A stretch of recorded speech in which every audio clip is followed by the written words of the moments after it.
कौन है पंडित धीरेन्द्र कृष्ण शास्त्री? सच आया सामने। कभी अंधविश्वास फैलाने का आरोप तो कभी जादू टोने का, कथावाचक पर ही लगा कथा छोड़कर चले जाने का आरोप। क्या वाकई बागेश्वर धाम के पीठाधीश्वर धीरेन्द्र कृष्ण शास्त्री पाखंडी हैं या उनके ऊपर ये सब इल्जाम लगाना कोई पॉलिटिकल एजेंडा है? बीते दिनों से धीरेन्द्र कृष्ण शास्त्री की वीडियो पूरे इंटरनेट पर वायरल हो रही है।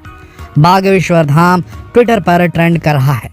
आखिर ऐसा भी क्या हो गया कि पंडित धीरेन्द्र कृष्ण शास्त्री की शक्तियों पर, उनके चमत्कारों पर अचानक सवाल खड़े होने लगे? क्या वाकई कोई चमत्कार कर सकते हैं पंडित धीरेन्द्र कृष्ण शास्त्री? आखिर इनके पास ऐसी सिद्धियां आई कहां से? आखिर पंडित धीरेन्द्र कृष्ण शास्त्री खुद कहां से आए हैं? कैसे बनी ये बागेश्वर धाम सरकार? अचानक से क्यों इतने विवादों से घिर गए हैं? चलिए दोस्तों, आपको बताते हैं बागेश्वर धाम सरकार पंडित धीरेन्द्र कृष्ण शास्त्री के बचपन से लेकर उनके पीठाधीश्वर बनने की कहानी तक, और आखिर क्यों आजकल ये विवादों में हैं और कोई दूसरे विवाद में क्यों नहीं आते। अगर इनके चमत्कारों को चमत्कार नहीं माना जाता तो चलिए ठीक है, इनके ऊपर एक्शन अगर लिया जाता है तो उनके ऊपर क्यों एक्शन नहीं लिया जाता जो कि क्रिश्चियनिटी को मानते हैं? और कई सारे पादरी को भी ऐसे वीडियोस अवेलेबल है, कई सारे ऐसे पास्टर्स के भी वीडियो अवेलेबल है इंटरनेट पे, जिनमें लोगों को झूमते, उछलते, कूदते, बेहोश होते, फिर से मूर्छित होकर जागते, इस तरीके से दिखाया जाता है। तो क्यों धीरेन्द्र कृष्ण शास्त्री को ही टारगेट बनाया गया? क्यों इन पादरियों को टारगेट नहीं बनाया गया? अन्य धर्मों को क्यों नहीं टारगेट बनाया गया? क्या ये पॉलिटिकल एजेंडा है या फिर ये क्लेंजिंग चल रही है भारत के अंदर, जो अंधविश्वास मानने वालों की जो एक हिसाब से एक पूरे कल्ट चलता है यहाँ पर देश के अंदर, हमारे अंधविश्वास फैलाने वालों के खिलाफ एक मुहिम शुरू हुई है, जिसके चलते धीरेन्द्र कृष्ण शास्त्री भी घेरे में आ गए हैं। कहीं ऐसा तो नहीं? और अगर ऐसा है तो क्या ये अच्छा है? क्या वाकई में सही नहीं होगा कि देश से पूरी तरीके से सुपरस्टिशन खत्म हो जाए, अंधविश्वास खत्म हो जाए? लोग, कई ऐसे लोग हैं, ग्रामीण लोग, जिनके यहाँ झगड़े होते हैं इन सब बातों को लेकर के कि किसी पड़ोसी ने कुछ कर दिया है या किसी रिश्तेदार ने कुछ कर दिया है, इस तरीके से लड़ाइयाँ होती हैं। लोग लाखों रुपए पूजा पाठ में लगा देते हैं अपने अपने धर्मों के हिसाब से, झाड़ फूक में लगा देते हैं अपने अपने धर्मों के हिसाब से, यहाँ जाते हैं वहाँ जाते हैं। श्रद्धा अलग चीज़ है, लेकिन ये विश्वास दिला देना कि यहाँ जाने से आपके सारे दुख खत्म हो जाएंगे, आप बेरोजगार है तो नौकरी मिल जाएगी, शादी नहीं हुई तो शादी हो जाएगी, अगर आपको बीमारी है तो वो ठीक हो जाएगी, ये कहीं कुछ थोड़ा सा गलत नहीं लग रहा है आपको? ये नहीं होना चाहिए एक हिसाब से, लेकिन एक पर्टिकुलर ग्रुप को टारगेट करना भी गलत है। आइए जानते हैं क्या पूरा मामला। पहले जानते हैं कौन है पंडित धीरेन्द्र कृष्ण शास्त्री, क्या है इनका इतिहास। दोस्तों, पंडित धीरेन्द्र कृष्ण शास्त्री मध्य प्रदेश के बागेश्वर धाम मंदिर के पीठाधीश्वर हैं और उन्हें बागेश्वर धाम सरकार के नाम से भी जाना जाता है। बागेश्वर धाम मंदिर मध्य प्रदेश के छतरपुर में गढ़ा नाम के गांव में है, लेकिन ये मंदिर हमेशा से इतना बड़ा और इतना मशहूर नहीं था। बहुत पुराने समय में इस गांव में एक मरघट पहाड़ी नाम के पहाड़ पर भगवान शिव की एक मूर्ति हुआ करती थी, जहां पंडित भगवान दास गर्ग, जिन्हें सेतुलाल या दादा गुरु के नाम से भी पहचाना जाता है, उन्होंने यहाँ शंकर भगवान के बराबर में ही हनुमान जी की मूर्ति भी स्थापित कर दी। ये पंडित भगवान दास गर्ग धीरेन्द्र कृष्ण शास्त्री के दादाजी थे। उन्होंने चित्रकूट के निर्मोही अखाड़े से दीक्षा प्राप्त की थी। उसके बाद वो गढ़ा गांव पहुंचे।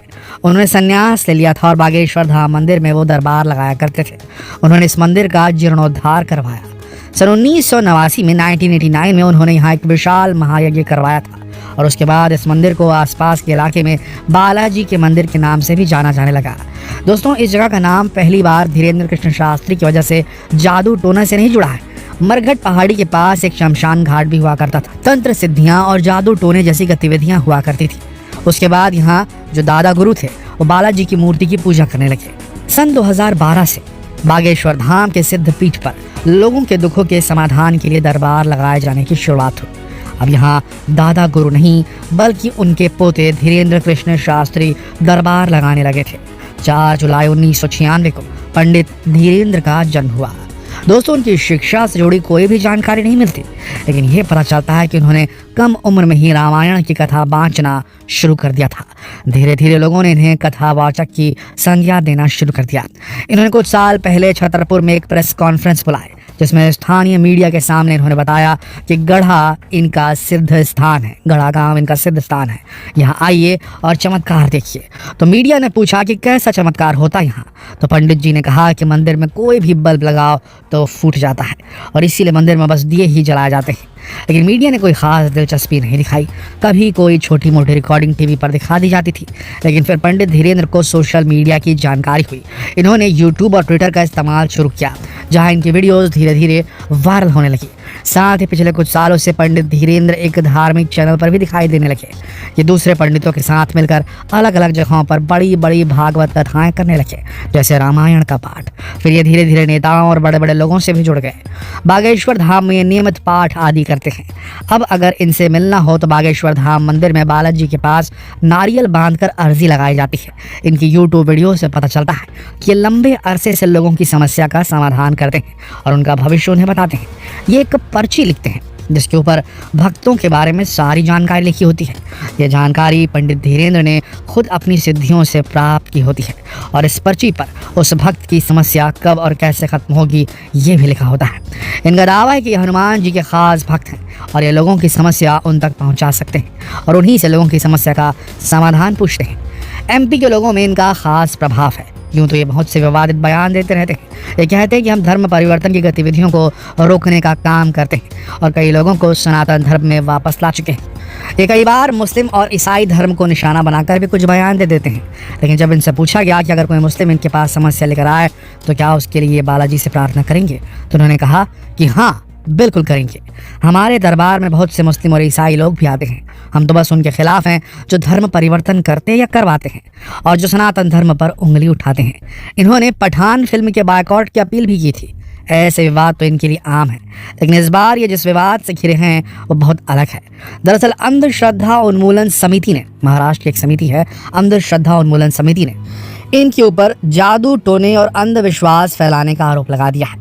इस समिति ने Maharashtra anti superstition and black magic act 2013 के तहत यह आरोप लगाया और कहा यह जा रहा है कि समिति की चुनौती से डरकर ये अपनी कथा बीच में छोड़कर नागपुर से एमपी चले गए थे। दरअसल नागपुर में रेशम बाग मैदान में रामचरित्र चर्चा का आयोजन हुआ था, जहां पंडित धीरेन्द्र का दरबार भी लगना था। 5 जनवरी को शुरू हुआ आयोजन 13 जनवरी को खत्म होने वाला था, लेकिन 11 जनवरी को ही इसका अंतिम दिन होने की घोषणा कर दी गई और आयोजन खत्म कर दिया गया। समिति ने कहा था कि अगर पंडित धीरेन्द्र सब जान जाते हैं तो उनके बीच आकर दरबार लगाएं और अगर उन्होंने समिति के चुने हुए व्यक्तियों के बारे में सच बता दिया तो उन्होंने 30 लाख रुपए भी दिए जाएंगे और उसके बाद ही ये नागपुर से चले जाएंगे। लेकिन पंडित धीरेन्द्र ने कहा कि उन्हें कोई चुनौती नहीं मिली और वो कथा पूरी करके ही नागपुर से लौटे थे। इन्होंने फिलहाल रायपुर में दरबार लगाया हुआ है और रायपुर में हुए आयोजन के पहले दिन इन्होंने कहा कि हमें चुनौती स्वीकार है, लेकिन जो होगा वो यहाँ रायपुर में भरे दरबार में होगा और अगर हमने चुनौती के अनुसार सब सच बता दिया तो जीवन भर हमारा गुलाम बनकर रहना होगा। ये धीरेन्द्र कृष्ण शास्त्री के शब्द हैं और उन्होंने ये कहा कि हमारे धाम में लोगों की सेवा करनी होगी अगर हम सच हुए तो। दोस्तों, बीजेपी के नेता कपिल मिश्रा ने भी इनके सपोर्ट में बयान दिए हैं और बाबा रामदेव भी इनके सपोर्ट में बोल चुके हैं। उधर अंधश्रद्धा उन्मूलन समिति के अध्यक्ष श्याम मानव ने कहा है कि आज तक पंडित धीरेन्द्र कई जगहों पर दिव्य दरबार लगा चुके हैं। इन कार्यक्रमों में कुछ ऐसी चीज़ें हैं जो अंधविश्वास को बढ़ावा देती है। वीडियोस यूट्यूब पर भी हैं और हमारे पास भी कुछ वीडियोस हैं। उनका कहना था, धीरेन्द्र शास्त्री जी का कहना था कि मैंने दिन रात हनुमान जी का पाठ किया है, रात भर हनुमान जी का हवन किया है, उनके चरणों में बैठ कर रोए हैं। मैं कोई तपस्वी नहीं, लेकिन दिन रात तपस्या में बीतता है। उसी का परिणाम है कि हर जगह सनातन धर्म का झंडा गाड़ा जा रहा है, मिशनरियों के मुंह पर तमाचा पड़ा है। आए दिन पंडित धीरेन्द्र के बयान आ रहे हैं। दोस्तों, आपको क्या लगता है, क्या वाकई ये पंडित धीरेन्द्र को बदनाम करने की साजिश है? क्या दूसरे धर्म में लोग इस प्रकार के चमत्कार दिखाने और हील करने का काम नहीं करते? क्या आपने कभी इनके वीडियोस देखे, उनके कार्यक्रम देखे? क्या आपको भी कभी कुछ आपत्तिजनक लगा है? अपने विचार कमेंट करके हमें ज़रूर बताएं और इस वीडियो को ज़्यादा से ज़्यादा शेयर करें ताकि सभी को इस मामले की पूरी जानकारी हो सके। कल फिर मिलते हैं एक और लेटेस्ट खबर के साथ। तब तक आप सबका इस वीडियो के अंत तक बने रहने के लिए दिल से धन्यवाद।